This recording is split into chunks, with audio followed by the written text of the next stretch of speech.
You know, there's something quite peculiar that happens to many people on the path of spiritual awakening, and it's something that's rarely talked about openly. They begin to experience what looks from the outside very much like depression.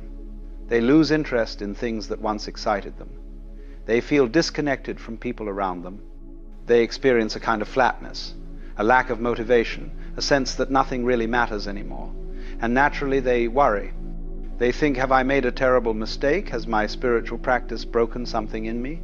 Am I going backwards rather than forwards? But I want to suggest to you that what's being called depression in this case is often something entirely different. It's not a psychological illness. It's not a chemical imbalance. It's a natural and necessary stage of awakening that's being misinterpreted, both by the person experiencing it and by the society around them that has no framework for understanding what's actually happening. Let me explain what I mean. When you begin to wake up, when you start to see through the illusions that most people live by, something very specific happens. The things that used to give your life meaning, the things that used to motivate you, the things that used to seem important, they begin to lose their power over you. And from the inside, this can feel exactly like depression. Nothing seems to matter. Nothing excites you. You can't find the energy to pursue goals that once seemed crucial. But here's what's actually happening. You're not becoming depressed. You're becoming disenchanted in the literal sense of that word. The enchantment, the spell, the collective trance that keeps most people motivated and engaged with the world, it's breaking. And yes, when a spell breaks, there's a period of disorientation, a sense of loss, a feeling of emptiness where the illusion used to be. Think about it this way. Imagine you've been watching a film, and you've been completely absorbed in it, identified with the characters, caught up in the drama, emotionally invested in the outcome. And then suddenly, someone pauses the film and turns on the lights, and you realize you're sitting in a theater. The story that seemed so real, so important, so urgent just moments ago, suddenly reveals itself to be a projection on a screen. In that moment of recognition, do you immediately go back to being absorbed in the film? No. There's a period where you can't quite get back into it. You've seen that it's just a film, just light and shadow, just a story. And the concerns that seemed so pressing while you were absorbed, they no longer have the same grip on you. This is what's happening in spiritual awakening.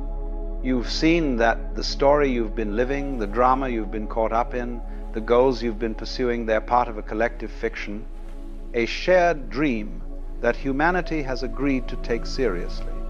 And once you've seen this, you can't unsee it. The motivation that comes from being completely identified with the story, that powerful drive that keeps most people engaged with life, it begins to fall away.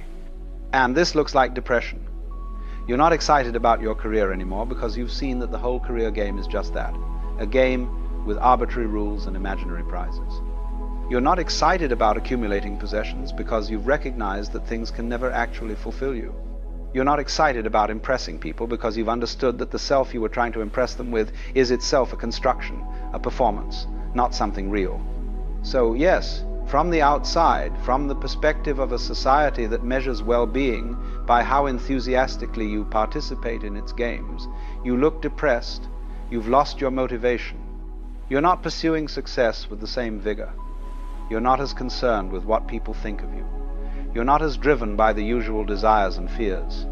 And in a culture that equates aliveness with constant doing, constant striving, constant engagement with the material and social world, this withdrawal, this lack of enthusiasm, it's interpreted as illness.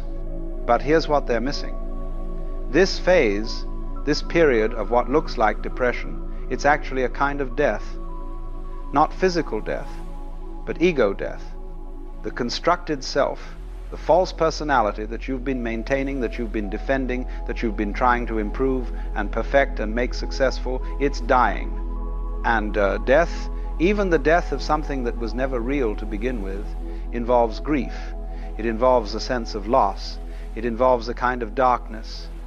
You see, the ego doesn't want to die. It will fight for its survival. And one of the ways it fights is by interpreting this process as depression, as illness, as something wrong that needs to be fixed. Because if it can convince you that you're sick, that you need to get back to normal, then you'll stop the process of awakening. You'll reinvest in the illusion. You'll put the spell back on yourself. This is why it's so important to understand what's actually happening during this phase.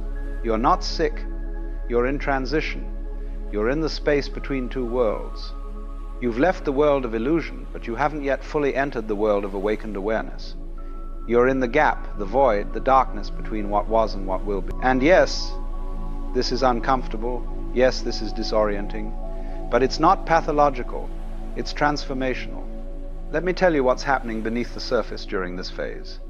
The old motivations, the ones that came from ego, from fear, from the desire to prove yourself or protect yourself or improve yourself, they're dying away. But the new motivation, the one that comes from being rather than doing, from presence rather than striving, from love rather than need, it hasn't fully emerged yet. You're in the space between motivations, and that space feels like nothing matters. But this is a temporary state. It's like the caterpillar and the chrysalis. If you could ask the caterpillar what it's experiencing in there, it might say something very much like depression. The old form is dissolving. The old way of being is dying. There's no going forward and no going back. There's just this uncomfortable, dark, confusing process of transformation. But this darkness is necessary. This